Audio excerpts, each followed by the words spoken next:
becoming more and more like Europe, like like Senator Graham indicates? Is it possible we could see riots in the streets? Let's talk to our favorite European, Stuart Varney, who joins us for the first time this year. Stuart, what do you think? Look, I came here 40 years ago to escape what's going on over there. I now found that my adopted country is becoming more and more like over there. Senator Graham is right. America, this fiscal cliff deal puts America more firmly on the road to becoming like Europe. In every aspect, we are becoming Europeanized. Our economy, our morality, even our culture is becoming more and more like Europe. Just look at this fiscal cliff deal for a second.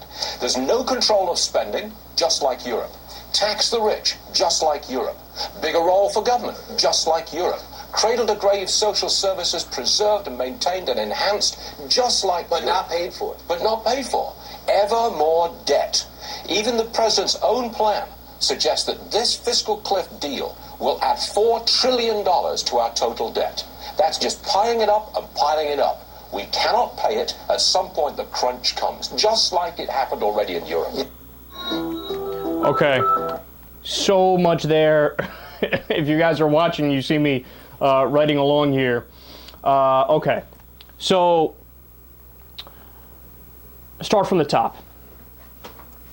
Riots? Are there going to be riots because of the fiscal cliff deal? Now, you guys know, you heard me give my long spiel yesterday about why I'm against the deal, right? I mean, I got a trillion reasons as to why it's not a good deal, and Democrats and progressives could have got a lot more out of it. Obama could have got a lot more out of it if he wanted to. But riots? That's such a clownish thing to say. I mean, look, presumably Brian Kilmeade is alluding to the fact that, there's going to be tax increases on people making over $400,000 a year. That's unacceptable. I mean, people really hate this. No, Brian, people in your little Fox News bubble don't like it because they're all rich and they're all hardcore right-wingers. I mean, the American people, 60% of the American people wanted tax increases on people making $250,000 or above. 68% of millionaires wanted taxes increased on people making $250,000 or above. It's an overwhelming consensus, according to the American people. They literally want that. And here he goes, are there going to be riots because of this? Well, I don't know. I'll ask you this question in return. Does making policy based on the will of the majority lead to riots? No, usually that leads to the exact opposite of a riot. What would the exact opposite of a riot be anyway? Like everybody's just super peaceful, like drinking wine coolers on a deck or something. Like that's what's going to happen as a result of this. I don't know if you guys noticed. Most people disagree with me. Like I said, there's problems in this deal. I wouldn't have voted for it. But most people disagree with me. So are there going to be riots? You're so stupid. I know they're catering to their own audience, but really, the Fox News viewers watch that and think that makes sense? Riots? Riots.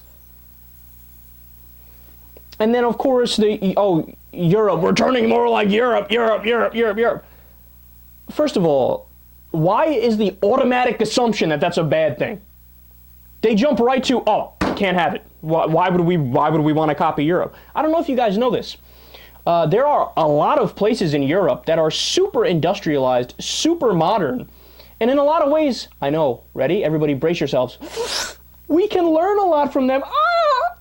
Yeah, I hate to burst the babies' bubble, the babies that listen to Fox News and that are on Fox News, but the fact of the matter is, I know this pains them so much, the United States of America is not perfect. Do we do some things good? Do we do a lot of things good? I would say yes. And, at a different time, I can give you a billion reasons of the specific things I'm talking about. But just because we do some things good and a lot of things good doesn't mean we can't learn some things from Europe. There's so much we could learn from Europe. But I love how that passes as an argument on Fox News. They go, we're turning into Europe. And that's like a buzzword that goes off in the viewer's heads. They're like, we have to stop this. I got news for you. Europe is not Botswana. We're not talking about, the tyranny of living in Mali. This is like, come on. There's so many places in Europe that are good and that we can learn from. Okay, so Then they go on to, oh, there's no control of spending. Hey, dumbass, want to know why that is? Because of the Republicans. The Republicans are the ones that said, we're not going to have a deal unless we delay the sequester for 2 months. The sequester is spending cuts. Now, there's a lot of specifics in the sequester that I don't want to go through, but a lot of the sequester is for defense spending, is for the military-industrial complex, is for the Republicans' buddies in big business.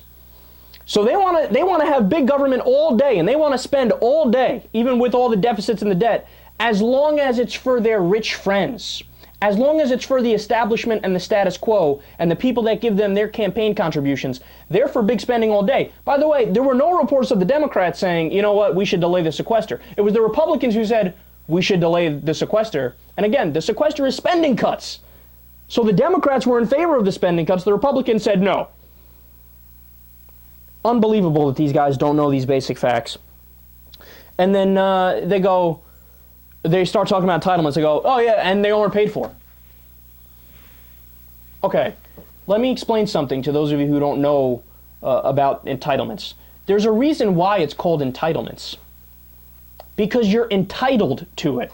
It has nothing to do with mooching, nothing to do with being a parasite, nothing to do with getting something you don't deserve. You paid into that system your entire life. So you're just getting what you're owed. Social Security has a $2.7 trillion surplus. It's fully funded until the year 2038. Medicare, fully funded until the year 2024. These programs are more solvent than any other government programs, which are usually only funded for one fiscal year. But they attack the most solvent programs, the ones that, as Ronald Reagan said, have nothing to do with the budget deficit, nothing to do with the debt. The Social Security has its own trust fund. It has nothing to do with the general budget. And they just say, oh, they're not paid for.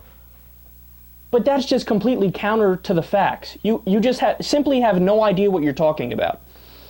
And you know why it is? Because they've been told their entire lives, whether from the authority figures they respect, like their parents and the establishment, and even a lot of news sources do it as well. They don't break down the numbers for you. But everybody's the same Washington bubble wisdom, where they go, oh, entitlements. We need to do something about these entitlements, man. They're not gonna be around for long if we don't do something to fix. None of that is true. None of that is true. You know what happened? George W. Bush and the Republicans, along with the Democrats just caving, decided, hey, let's do 2 wars, put it on the credit card, and at the same time cut taxes for rich people. So what happened when they did that? Well, mix all of that with the recession, and all of a sudden you have tremendous debt and a tremendous deficit. So because Washington acted recklessly, now when it comes time to balance the budget, what do? Well, we got to go get from the poor and the middle class. There's nothing we could do. What?